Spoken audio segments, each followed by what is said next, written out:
நேரங்களில் சிறுபுலத்தனமாக இருக்க, என்னடா சின்ன புலத்தனமாக இருக்க, எப்படா நீங்களா வாழ்க்கையில் ஜெயிக்க போற, இப்படியே இருந்த உருப்பிட்டுருவியா அப்படின்னு சொல்லி நிறைய பேர் கேட்பாங்க. ஆனால் ரொம்ப சின்ன புலத்தனமாக இருக்கிறது, ரொம்ப என்ன சொல்ல எனர்ஜெட்டிக்காக ரொம்ப இருக்கிறது அப்படிங்கிறது சில நேரங்களில் செம்மையாக ஒர்க் ஆகும். ஸோ அதை பற்றி தான் நம்ம பார்க்க போகிறோம் இந்த வீடியோவில்.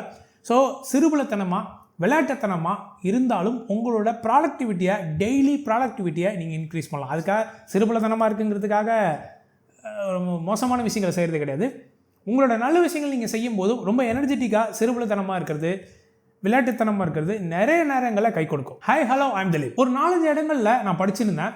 ஸோ உங்களோட சில்லியான விஷயங்கள் மூலமாக, உங்களோட ஆக்ஷன்ஸ் மூலமாக, உங்களோட தமிழில் புரியுற மாதிரி சொல்லணும்னா சிறுபுலத்தனமாக இருந்தால் சில நேரங்களில் உங்களோட மென்டல் பிரெயின் வந்து ரொம்ப எனர்ஜெட்டிக்காக இருக்குது. உங்களால் 20% மட்டும்தான் செய்ய முடியுது, அன்றைக்கி உங்கள் பாடியில் எனர்ஜி இருக்குது அப்படின்னா உங்களோட அந்த விளையாட்டுத்தனம் மூலமாக உங்களோட எனர்ஜியை இன்க்ரீஸ் பண்ண முடியும் அப்படின்னு சொல்லியிருக்காங்க.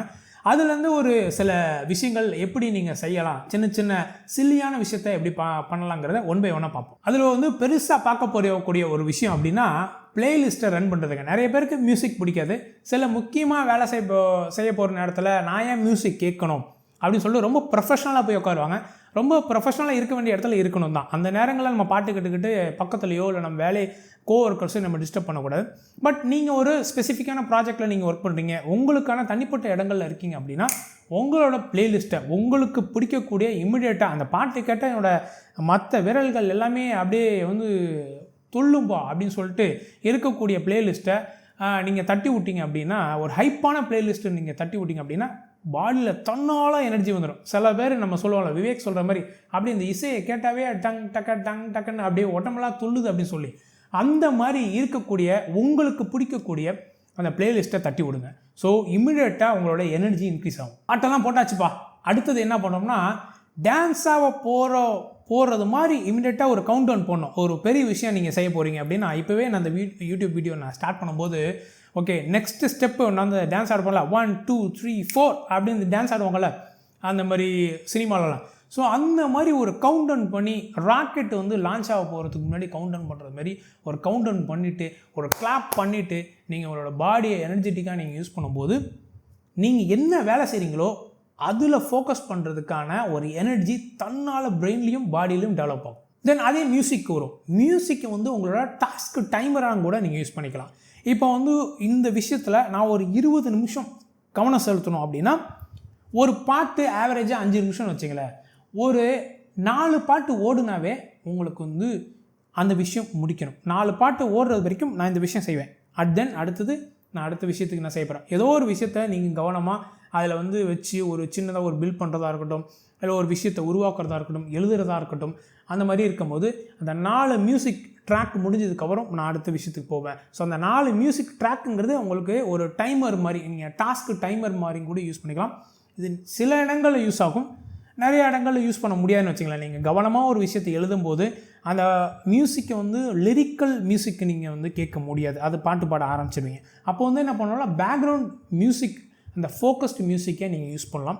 நிறைய இடங்களில் நான் வந்து தனியாக உட்காந்து நான் வீடியோ எடிட்டிங் பண்ணும்போது இல்லாட்டி ஏதாவது ஒரு ஒர்க் பண்ணும்போது நான் அந்த மாதிரி நிறைய நேரங்களில் வந்து ஃபோக்கஸ்டு மியூசிக் வந்து ரன் பண்ணுவேன். ஸோ எனக்கு தெரியும் ஓகே இது 30 மினிட் ட்ராக்னா 30 நிமிஷம் முடிஞ்சிருச்சு அப்படிங்கிறது எனக்கு தெரியும். ஸோ அந்த மாதிரி டாஸ்க் டைமரை மியூசிக்கை வச்சு நீங்கள் யூஸ் பண்ணலாம். அப்புறம் ப்ரையாரிட்டி யுவர் டாஸ்க்குன்னு சொல்லுவோம். நீங்கள் இன்றைக்கி ஒரு 5 விஷயம் செய்ய போகிறீங்கன்னா அந்த 5 விஷயத்தை ப்ரையாரிட்டி பண்ணுங்கள், லிஸ்ட் அவுட் பண்ணுங்கள், டு டூ லிஸ்ட் மாதிரி க்ரியேட் பண்ணுங்க சொல்லி நிறைய இடங்களில் நானே பேசியிருக்கேன். ஸோ அந்த மாதிரி நம்ம நிறையா வீடியோஸ்லாம் பார்த்துருப்போம். அந்த மாதிரி ப்ரையாரிட்டி பண்ணும்போது அந்த விஷயத்தோட இம்பார்ட்டண்ட்டை வச்சு நீங்கள் ப்ரையாரிட்டி பண்ணுறதை விட சின்ன பிள்ளைத்தனமாக யோசித்து அந்த விஷயம் எவ்வளோ இன்டென்சிட்டியை க்ரியேட் பண்ணுது, எவ்வளோ இம்பேக்டை க்ரியேட் பண்ணும், எவ்வளோ இன்டென்சிட்டி இருக்குது அப்படிங்கிறத வச்சு நீங்கள் ப்ரையாரிட்டி பண்ணுங்கள், லிஸ்ட் அவுட் பண்ணுங்கள், இன்னுமே ஈஸியாக இருக்கும். நிறைய பேர் சொல்லுவாங்க செய்கிறதுக்கு முன்னாடி நல்லா யோசிக்கணுமாங்க. நல்லா யோசிச்சுக்கிட்டே இருந்தால் அந்த விஷயம் முடிஞ்சு போயிடும், செய்ய முடியாது. அது ஒரு விஷயம், தனிப்பட்ட வேறு ஒரு கருத்து. ஒரு விஷயத்தை செய்ய போகிறதுக்கு முன்னாடி யோசிக்கிறது தப்பு கிடையாது. பட் யோசிச்சுக்கிட்டே இருந்தோம்னா டைம் ஆகும். இல்லைனா யோசிக்க ஆரம்பிச்சிட்டோம்னா ஏதோ ஒரு குறுக்கீடு வந்துடும், இல்லை இதை செய்ய வேணாம் அப்படின்னு கூட நம்ம யோசிச்சிருவோம். அந்த மாதிரி செய்யாம விட்ட விஷயங்கள் நம்மளுக்கு பயங்கரமான ஆப்பர்ச்சுனிட்டியை கிடைக்காம பண்ணிடும், இழக்கிறது மாதிரி சூழ்நிலையை உருவாக்கும். இல்லைனா கிராப் பண்ணிக்கிறதுக்கான நேரம் அதுக்கப்புறம் இல்லாமல் போயிடும். அதனால் என்ன சொல்கிறாங்கன்னா move fast and think later அப்படின்னு சொல்கிறாங்க. டக்குன்னு யாராச்சும் ஒருத்தங்க கேட்குறாங்க, ஏம்பா நீங்கள் உங்களால் இந்த விஷயம் செய்ய முடியுமா அப்படின்னு கேட்டால் ஒரு லெவலுக்கு முடியும் அப்படிங்கிறது தெரிஞ்சுன்னா செய்ய முடியுங்க அப்படின்னு சொல்லிவிட்டு அதுக்கப்புறம் அவங்க சொல்கிறத கவனித்து நம்மளால் அதுக்கப்புறம் அதுக்கு நம்ம எவ்வளோ எஃபர்ட் போடணுங்கிறத நம்ம யோசிச்சா போதும். ஸோ மூவ் ஃபஸ்ட், அதை அக்செப்ட் பண்ணிக்கிங்க, அதை செய்ய ஆரம்பிச்சிருங்க. அதை வந்து இது ஒரு விஷயம் வருது, ஒரு ஆப்பர்ச்சுனிட்டி வருது அப்படின்னா இது நம்மளால் செய்ய முடியுமா, இப்போ இருக்கிற இந்த விஷயத்தை வச்சு நம்மளால் செய்ய முடியுமா, நம்ம இது மாதிரி செஞ்சோம்னா ஒத்துக்குவாங்களா, ஃபுல் எஃபர்ட்டோட போட முடியுமா, ரிசல்ட் வர முடியுமா அப்படின்னு யோசிச்சுட்டே இருந்தாலும் டப்புன்னு போயிடும். இவன் ஏதோ செய்யலை போல் நம்ம அடுத்தவன்ட்ட கொடுத்துருவோன்னு போயிடுவாங்க. அந்த ஆப்பர்ச்சுனிட்டி வரும்போது டக்குன்னு கிராப் பண்ணிடுங்க, இருக்க பிடிச்சிட்டு இது என்ன பண்ணலாம் அப்படிங்கிறத இமீடியட்டாக அதுக்கப்புறம் அதை பற்றி யோசிக்க ஆரம்பிச்சிடுங்க. So move fast, think later. இது நிறைய பேருக்கு பிடிக்காது, என்னடா மூவ் ஃபஸ்ட் திங்க் லேட்டருங்கிறேன். நம்ம பாட்டு யோசிக்காமல் அந்த விஷயத்தை செய்ய போய் ஏதாச்சும் ஒரு பிரச்சனை வந்துச்சுன்னா வரட்டும் பிரச்சனை வரட்டும். ஏப்பா பிரச்சனையே இல்லாமலாம் வாழ்க்கையில் முன்னேற முடியாது, சம்பாதிக்க முடியாது, உங்களோட எப்படி சொல்ல ஃபினான்ஷியல் லைஃப்பை வந்து சேஞ்ச் பண்ண முடியாது. தென் கிரிக்கெட் நிறைய பேர் பார்ப்போம், நிறைய பேர் ஃபுட்பால் பார்ப்போம். கிரிக்கெட்டே வச்சுக்கோங்க, கிரிக்கெட்டில் எப்படி ஒரு கமெண்டேட்டர், ஸ்போர்ட்ஸ் கமெண்டேட்டர் இருக்கல, அந்த கிரிக்கெட்டை பற்றி வந்து நரேட்டிவாக சொல்லிகிட்டே இருப்பார். இந்த மாதிரி பால் வருது, இவ்வளோ வேகமாக போட்டிருக்காங்க, 6 அடிச்சிட்டாரு அப்படின்னு சொல்லுவோம்ல. ஸோ அந்த மாதிரி உங்களோட டே டு டே அந்த வேலையை, ஒர்க்கை நீங்கள் ஒரு ஸ்போர்ட்ஸ் கமெண்டேட்டர் மாதிரி அதை வந்து செய்ய பாருங்கள். ஓகே, இப்போதைக்கு திலீபன் இந்த வேலையை முடிச்சிட்டாரு, இப்போ அடுத்த வேலையை வந்து ஸ்டார்ட் பண்ண போகிறாரு, இது வரைக்கும் இந்த வேலை வந்து இவ்வளோ சூப்பராக முடிஞ்சிருக்கு, ஸோ இதுக்கப்புறம் இவர் எப்படி முடிக்க போகிறாருங்கிறத இன்னும் கொஞ்சம் நேரத்தில் பார்ப்போம் அப்படின்னு சொல்லி இந்த மாதிரி சொல்லி பாருங்களேன். இது பார்க்குறதுக்கு சின்ன பிள்ளைத்தனமாக இருக்குல்ல, செம்ம எப்படி சொல்கிறதுன்னா என்னடா இப்படி இருக்கிறான் அப்படிங்கிற மாதிரி யோசிக்கும், ஒரு லூஸ் மாதிரி பேசிகிட்டு இருக்கேன் அப்படின்ட்டு. அப்படி செஞ்சு பாருங்கள், உண்மையிலே நல்லாயிருக்கும். தென் செலிப்ரேட் யுவர் மைக்ரோவின். சின்ன சின்ன விஷயங்களையும் நீங்கள் செலிப்ரேட் பண்ணுங்கள். அது எதா வேணாலும் இருக்கலாம், யாருக்கு வேணாலும் என்ன இருக்கலாம். ஒரு சின்ன விஷயந்தான், ஒரு குண்டூசியை தூக்கி நான் உள்ளே வச்சேன் அப்படிங்கிறது ஒரு இதுதான். பார்க்குறது லூஸு மாதிரி இருக்கும், பட் இது வந்து மென்டலி உங்களுக்கு வந்து பயங்கரமான ஒரு எனர்ஜி, தென் ஒரு எப்படி சொல்கிறதுனா ஒரு பாசிட்டிவ் விஷயத்தை க்ரியேட் பண்ணும். இதெல்லாம் நீங்கள் செஞ்சு பாருங்கள். மியூசிக் போட்டு ஆடுறது, கவுண்ட் டவுன் பண்ணுறது, ஹைப்பான பிளேலிஸ்ட்டை ரன் பண்ணுறது, பாடிக்கிட்டே செய்கிறது, எனர்ஜி இன்க்ரீஸ் பண்ணுறது. எப்போ பார்த்தாலும் நீ பிடிச்சி வச்சு பிள்ளையார் மாதிரி இறுக்கமாகவே இருந்துகிட்டு இருக்கக்கூடாது. Be professional on your professional time, but on your எப்படி சொல்கிறது own time. Be kind and be nice. எப்படி சொல்கிறதுனா பி எனர்ஜெட்டிக். அந்த மாதிரி தான் சொல்லிட்டே போகணும்.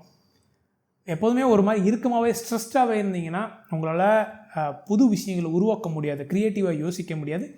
ஸோ இந்த மாதிரி வந்து சில்லியான விஷயத்த நீங்கள் செஞ்சீங்க அப்படின்னா நிறைய ப்ராடக்டிவிட்டியை இன்க்ரீஸ் பண்ண முடியும். இதை வந்து நான் இந்த வீடியோ போகிறதுக்கு முன்னாடி கிட்டத்தட்ட 10 நாள் நான் அதை வந்து யூஸ் பண்ணியிருக்கேன். நான் முன்னாடியே வந்து லூஸ் மாதிரி தான் சில்லியாக இருப்பேன். ஸோ யூடியூப்பில் என்னை பார்த்தீங்கன்னா ப்ரொஃபஷனலாக இருக்க மாதிரி இருக்கும். பட் ஓகே, என்னோடய ப்ராடக்டிவிட்டி இன்க்ரீஸ் பண்ணணும்னா இதெல்லாம் நான் யூஸ் பண்ணங்கிறதுக்கான ப்ரூஃப் வந்து வேறு எப்படி கொடுக்குறது இன்னொரு வீடியோவில் பார்ப்போம். ஸோ இந்த வீடியோ பிடிச்சிருந்துச்சுன்னா hit the like button and subscribe.